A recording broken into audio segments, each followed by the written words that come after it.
Frontier has announced a whole list of new features that's going to be added into the game over the next year, and today we're taking a quick look at them.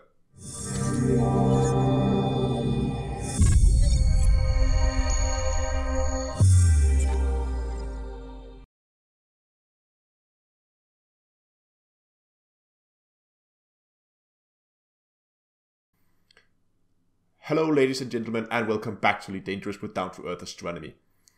Frontier had a lot of announcements from their recent expo, and I've already covered some of them with the new ships, but I want to do a more dedicated video to the rest of them and go over them and give you my thoughts on them.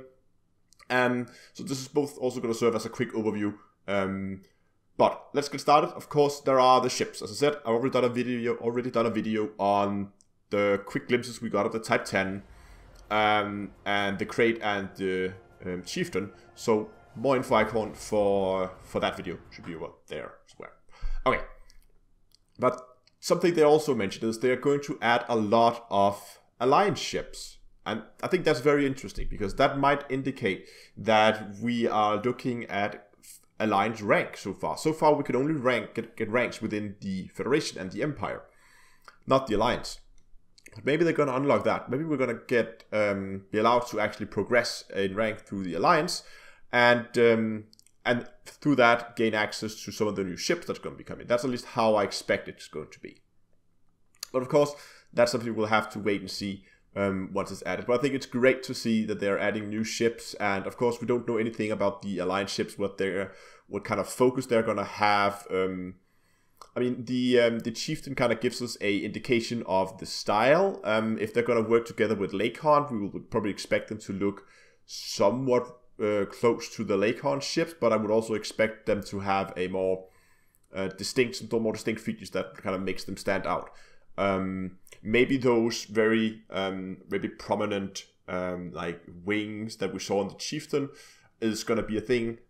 We don't know. We'll have to wait and see for that. But once you got all your new fancy ships, you of course want to go and engineer them. And one of the complaints that a lot of players have is that engineering is just is too much RNG. It's too random what you get. What they said is that they're going to change the engineers in such a way that every single role you do will be an upgrade. Okay, it puzzles me to begin with, but what I think they're going to do is that they're going to make it like a diminishing return. So instead of you getting a random roll, let's say that the first roll gives you 50% of the maximum effect that you can get. Then the next roll will get you up to 75, and then it will continue progressing, and every roll is going to give you less, but it's still going to give you some. So you can decide how much you want to put into it.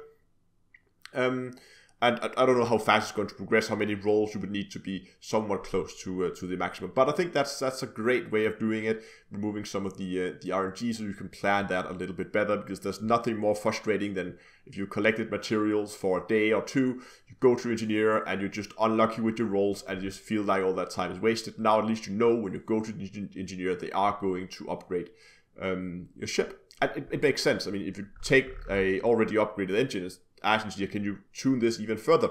Of course, you will try, and you can maybe squeeze a little bit more power out of it, or make the shield slightly stronger. I mean, it's not just going to fuck it up completely. So that's great, and yeah, great quality of life.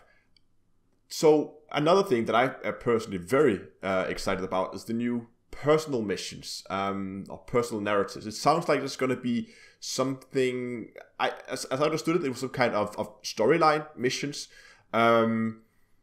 maybe a bit like the one you can get from Ramtar, where you have to go to one of the ancient ruins, the Guardian ruins, and scan all the beacons and get a lot of information for it, and give it to him.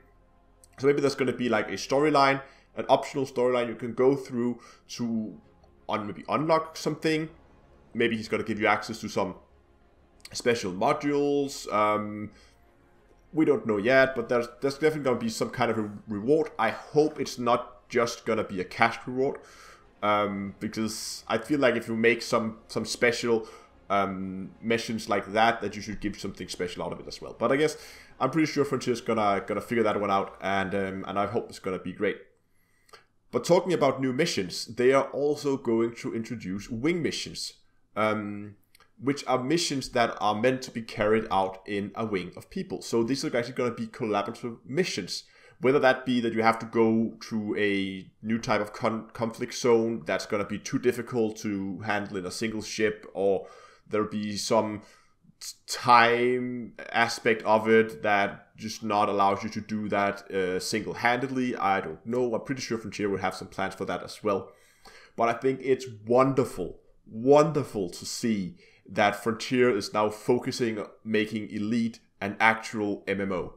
Because to be honest, right now Elite feels like a single-player game with multiplayer options. You can play multiplayer if you want to, but in reality, you can fly without seeing other commanders for a very long time, and you can play the game completely on your own. And the whole multiplayer aspect of the game has been a little lacking, I feel. So it's great to see that they're doing something like this and get a little bit more purpose to actually playing together with other people, other than, of course, having fun and enjoying the game with your friends. And that's not the only thing they're doing to enhance the multiplayer experience in the game.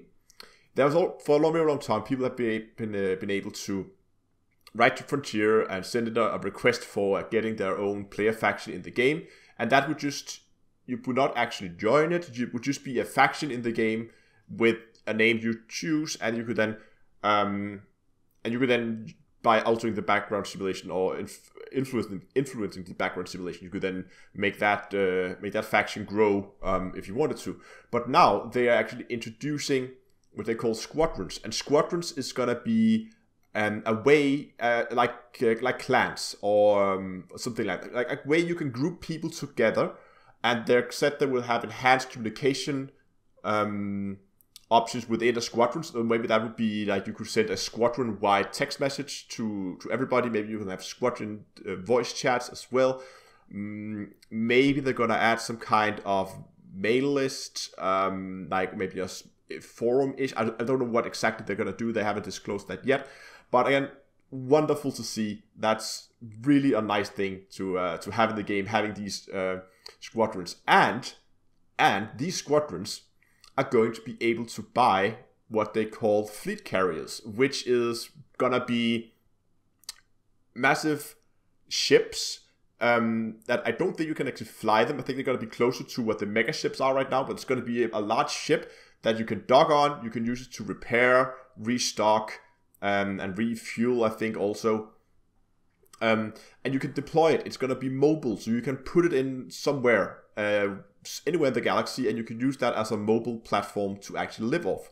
And that means that now that we have our repair limpets that we can use to repair other ships. I mean, we don't know if you're going to be able to repair your ship on these new ships, on these dockable ships, the carriers, but that means you're going to potentially be able to just move into deep space and just live there and never return, because you can get repair limpets to repair your ship, and you can now actually have a place to dock where you can coordinate things, and when you can now, I mean, I think it's going to be a very fun, and finally beginning to see more multiplayer content in the game is very, very nice to see. And again, they said we'll be able to buy them.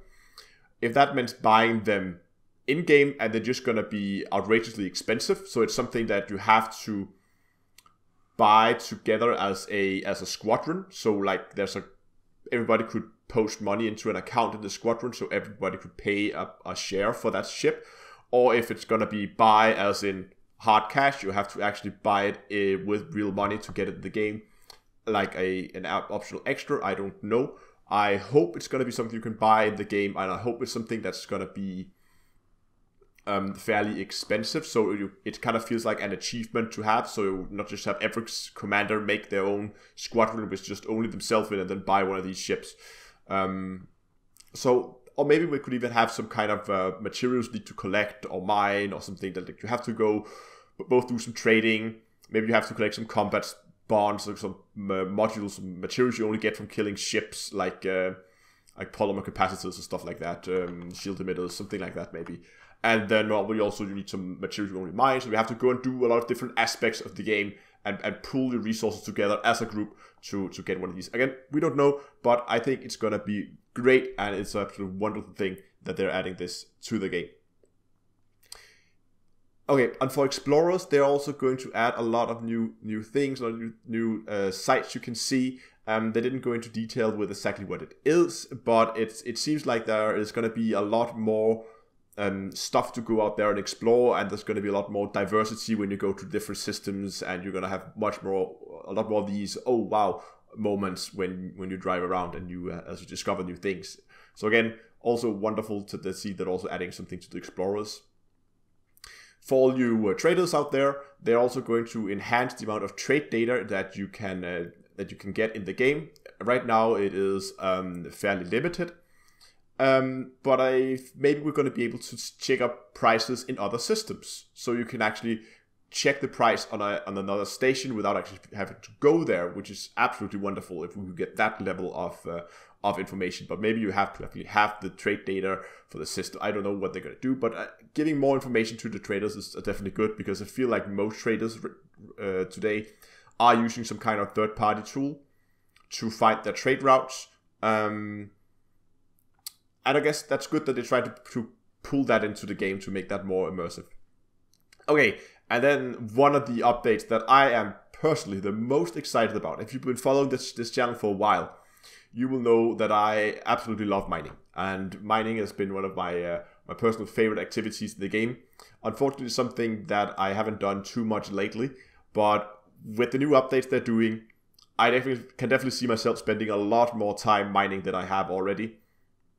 Because they're doing a lot of stuff to enhance mining and maybe making it a little bit more profitable. But what they're going to do is they want to get a Wild West prospecting, like when you were prospecting for gold, kind of feel to mining.